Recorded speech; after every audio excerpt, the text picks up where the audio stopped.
It's strange. The things you notice when everything else seems off. Little things. The way the wind sounds when you're alone. How your reflection in the window stares back just a little too long after you've already turned away. At first, I thought it was just stress. Just me being paranoid. That's what you'd think, right?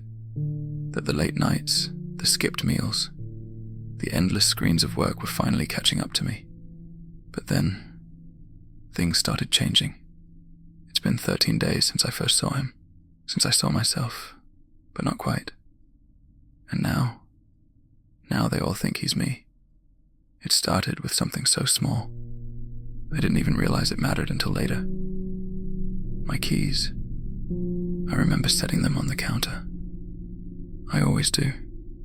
Same spot every time. Muscle memory, you know? But that morning they weren't there. I found them in my jacket pocket. It didn't make sense. I hadn't worn that jacket in days, but I brushed it off. Just absent-mindedness. Then it happened again the next day. And the day after that. My keys, my wallet, my phone, always turning up somewhere they shouldn't be. At night it was worse. I'd wake up in a cold sweat, my throat dry, eyes staring at the ceiling. But the worst part was the feeling. The overwhelming sense that someone had been in my room. Just moments before. Watching me. Waiting. I told myself it was just nightmares. I'd been having them more frequently. Shadows in my dreams. Whispered voices that I could never quite understand. But it was more than that. I knew it was more than that. The first time I saw him, I was walking home from work. It was late, around midnight. My breath fogged in front of me. The city around me so quiet you could hear the hum of streetlights. That's when I noticed someone ahead, walking just like me. My pace, my posture, every movement synchronized. I remember freezing, my heart pounding in my chest like a drum. I thought, it's just a coincidence. Someone else walking home late. But then, he turned. He turned to face me, and I saw me. Not just someone who looked like me. No, it was me. Same face, same eyes, same stupid scar above my eyebrow. He was wearing my clothes, my shoes, and he smiled. That smile. It wasn't mine. I couldn't move. My feet were stuck to the ground like cement, and for the longest time we just stared at each other, the distance between us growing smaller with every second. Then without a word, he turned around and kept walking. I didn't sleep that night. I couldn't. Every time I closed my eyes, I saw him, saw myself, walking away. The next day was when it all really began to spiral. I called in sick to work, too shaken to even think about leaving the house. But when I checked my phone, there was a message from my boss. Thanks for coming in early today. We're ahead of schedule thanks to you. I hadn't been there. I hadn't left my apartment.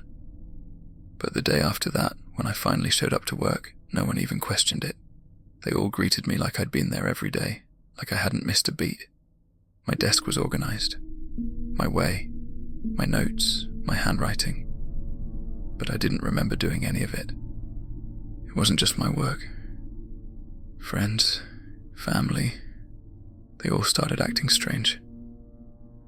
I'd meet up with them, but they'd talk to me like we'd seen each other the day before, when I know for a fact I hadn't seen them in weeks. I tried to brush it off at first. Tried to tell myself it was just some weird mental glitch, stress or burnout or whatever. But then I noticed other things. The way people looked at me. It was subtle, but I could see it. It was in their eyes. The tiniest flicker of doubt, like they were wondering if they were really talking to me. It wasn't long before I started to feel it too. Sometimes I catch my reflection out of the corner of my eye and it didn't look right. Like my movements were just a fraction of a second out of sync. Like my reflection was watching me. Like it knew something I didn't. I don't know when exactly I realized it. Maybe it was the morning I woke up and my phone had messages I didn't remember sending. Maybe it was when I found the receipts from places I hadn't been. Maybe it was when my friend stopped answering my calls. But at some point, I understood. There was someone, something that was living my life for me, taking it piece by piece. I tried to confront him. I thought maybe if I found him again, I could stop this, make it all go back to normal. I started hanging around the places where I'd first seen him, waiting for him to show up again. And then, one night, I saw him. He was standing in the middle of the street, staring at me. But this time he didn't turn away. He didn't run. I screamed at him, demanded to know who he was, what he wanted. He just smiled that same crooked smile, the one that never quite reaches his eyes. And then he said something that's been replaying in my mind ever since.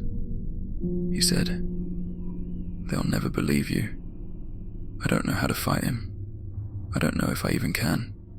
Every day I feel more of myself slipping away. My memories, my habits, even my face. It doesn't feel like mine anymore." Yesterday my mother called. She asked me how my trip was. I haven't been on any trip. I don't know what's going to happen next. But if you're listening to this, if you find this recording, you have to understand. He's not just after me. He's after all of us. And one day, you might wake up and realize that the person staring back at you in the mirror isn't you anymore. Look closely. How long have they been standing there pretending?